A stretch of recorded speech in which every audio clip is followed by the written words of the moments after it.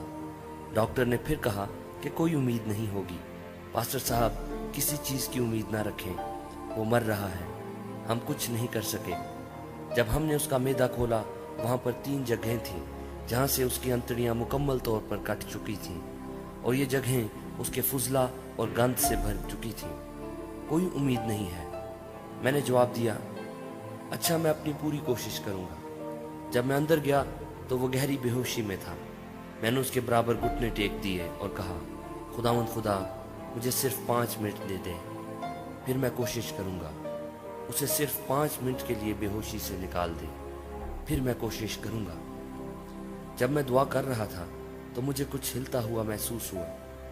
میں نے اپنی آنکھیں کھولی اور اس شخص نے بھی اپنی آنکھیں کھولی. وہ پکارا،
اور اپنے دل میں کہو، وہ شخص میں ہوں.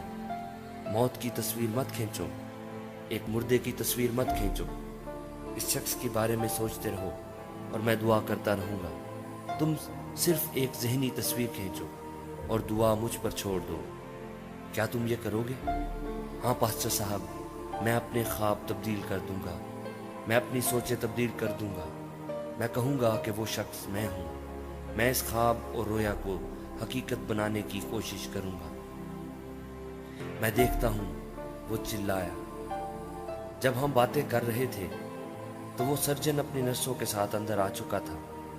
انہوں نے مجھ پر ہنسنا اور مذاق کرنا شروع کر دیا اور سوچا کہ میں اپنا ذہن کھو چکا ہوں. لیکن میں سنجیدہ تھا کیونکہ میں روح کے چوتھے رخ کے اصول کو جانتا تھا اور اس شخص نے روح القدس کی زبان بولنا شروع کر دی تھی. کسی غیر ملک میں مشنری کی طرح جو کہ براہ راست ان کی زبان بولنا سیکھنے سے کسی ترجمان کو استعمال کیے بغیر ان کے ساتھ گہرے طور پر رابطہ قائم کر سکتا ہے۔ اسی طرح اس مرتے ہوئے شخص نے روح القدس کی زبان سیکھ لی تھی۔ جیسے ہی میں نے گھٹنے ٹیکے اور اس کے بستر کو تھاما، میں نے دعا کی، پیارے روح القدس، اب یہ تمہاری زبان بول رہا ہے۔ اس کے پاس ایک خواب اور ایک رویا ہے، اس کے مادی جسم میں آ جاؤ۔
بیٹے ہیں لیکن بیٹی ایک ہی ہے، وہ ایک ہپی بن گئی ہے۔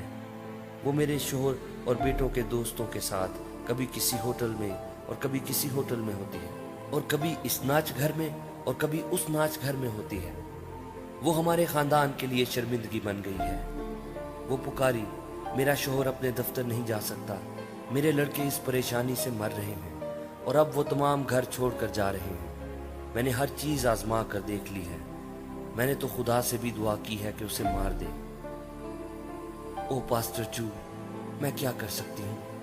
میں نے اس سے کہا، بڑبڑانا اور رونا بند کرو۔ اب میں بڑی وضاحت سے دیکھ سکتا ہوں کہ کیوں خدا تمہاری دعا کا جواب نہیں دے سکتا ہے۔ تم خدا کو غلط قسم کا ذہنی خاکہ پیش کر رہی ہو۔ تم اپنے ذہن میں ہمیشہ صرف ایک فاحشہ کی تصویر پیش کر رہی تھی۔ کیا تم ایسا نہیں کر رہی تھی؟ میں نے اسے بتایا، لیکن اگر تم اس کو تبدیل ہوا دیکھنا چاہتی ہو تو پھر تمہیں لازماً ایک دوسرا ذہنی خاکہ پیش کرنا ہوگا۔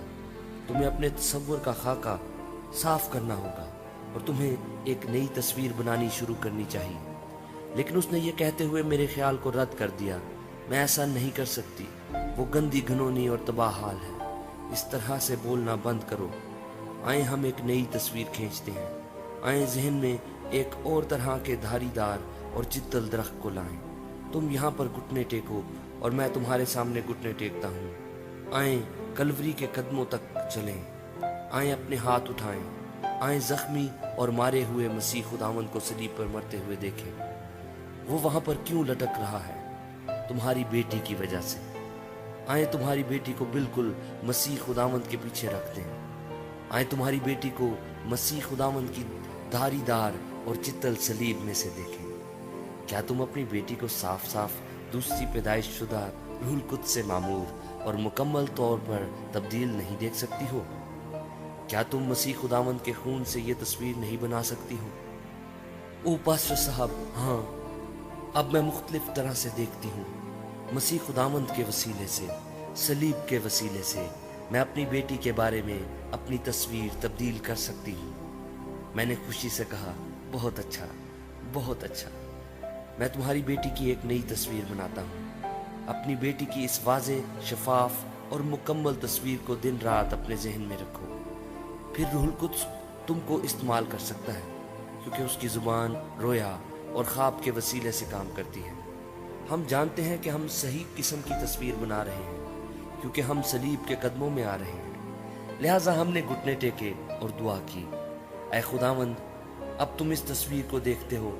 پیارے روح القدس، اس نئی تصویر، نئی رویا اور نئی خواب میں سرایت کر جاؤ، تبدیل کر دو، معجزات کرو۔ میں نے اس ماں کو بھیج دیا اور جب وہ جا رہی تھی تو وہ نہایت شادمان تھی۔ اب کوئی رونا دھونا نہیں تھا، کیونکہ اب اس کی تصویر اپنی بیٹی کے بارے میں بدل گئی تھی۔ ایک اتوار 6 ماہ بعد وہ اچانک میرے دفتر میں آئی اور اپنے ساتھ ایک خوبصورت نوجوان عورت کو لائی۔ میں نے پوچھا، یہ نوجوان عورت کون ہے؟ وہ مسکرائی، یہ میری بیٹی ہے۔ کیا خدا نے تمہیں جواب دیا ہے؟ اس نے کہا، ہاں، خدا نے جواب دیا ہے۔ پھر اس نے مجھے کہانی سنائی۔ ایک رات اس کی بیٹی ہوٹل میں کسی شخص کے ساتھ سو رہی تھی۔ صبح کو جب وہ اٹھی تو اس نے اپنے آپ کو گندا اور تباہ حال محسوس کیا۔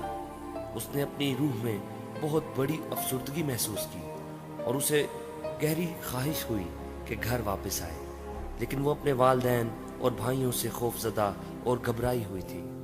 آخر کار اس نے اپنے آپ سے یہ کہتے ہوئے خطرہ مول لینے کا فیصلہ کیا، میں ایک مرتبہ اور کوشش کروں گی۔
خواب کو تبدیل کر دیا تھا۔ تمام کلام میں خدا نے ہمیشہ چوتھے رخ کے اس اصول کو استعمال کیا ہے۔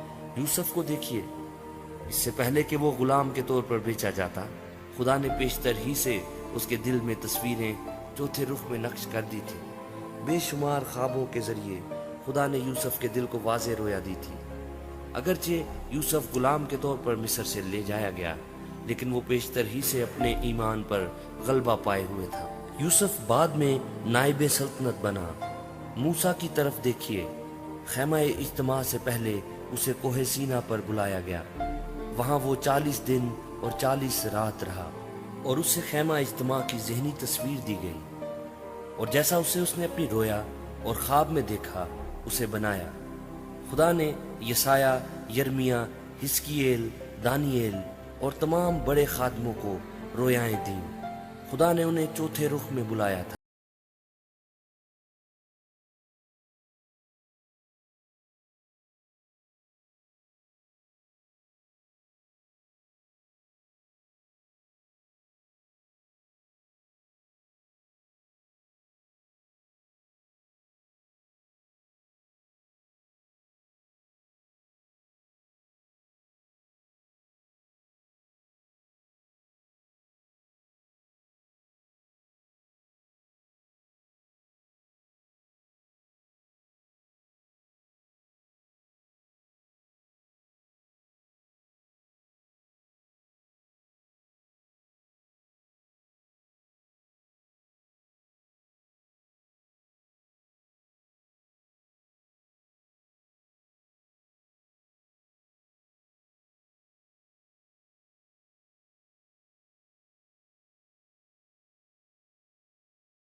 کیا میں؟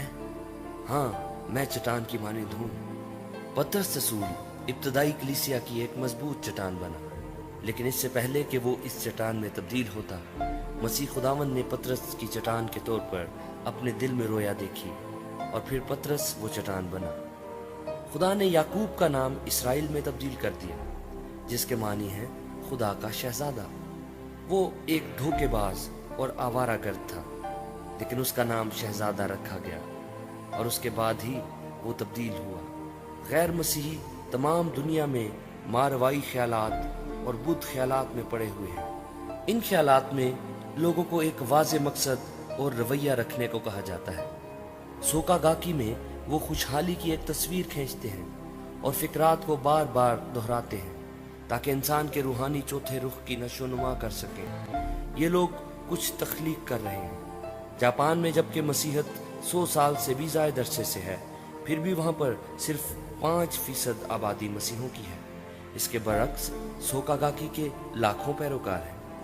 سوکا گاکی نے چوتھے رخ کے اصول کو استعمال کیا اور معجزات کیے، لیکن مسیحیت میں صرف ایمان اور تعلیم ہی کی بات کی جاتی ہے۔ لوگ خدا کی شبیہ پر تخلیق کیے گئے ہیں۔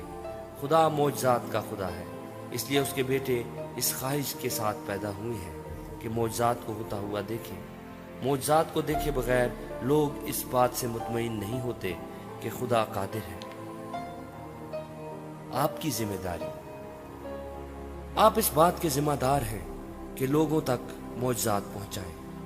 بائبل تیسرے رخ کی نہیں بلکہ چوتھے رخ کی ہے، کیونکہ اس میں ہم خدا کے بارے میں پڑھتے ہیں اور اس زندگی کے بارے میں بھی جو کہ اس نے ہمارے واسطے رکھی ہے، اور ہم روح القدس کی زبان میں سیکھ سکتے ہیں۔ کلام مقدس پڑھنے سے آپ اپنی رویاؤں اور خوابوں کو بڑھا سکتے ہیں۔ آپ اپنی رویا اور خواب بنائیں اور تخلیق کریں۔ روح القدس کو آنے دیں تاکہ اس کلام کو جو آپ پڑھتے ہیں زندہ کر دیں، اور نوجوانوں میں رویا اور بوڑھوں میں خواب پیوست کر دیں۔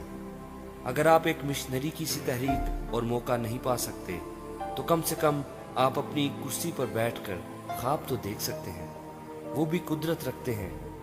آئیں، روح القدس کو آنے دیں اور وہ آپ کو اپنی زبان سکھائے جو کہ رویا اور خواب کی زبان ہے۔ پھر ان رویاؤں اور خوابوں کو دیکھیں اور اس کی زبان کے ذریعے روح القدس کو بہنے دیں اور تخلیق کریں۔ خدا آپ کو آپ کے دل کی خواہشات دینا چاہتا ہے۔ خدا ان خواہشات کو پورا کرنے کے لیے تیار ہے۔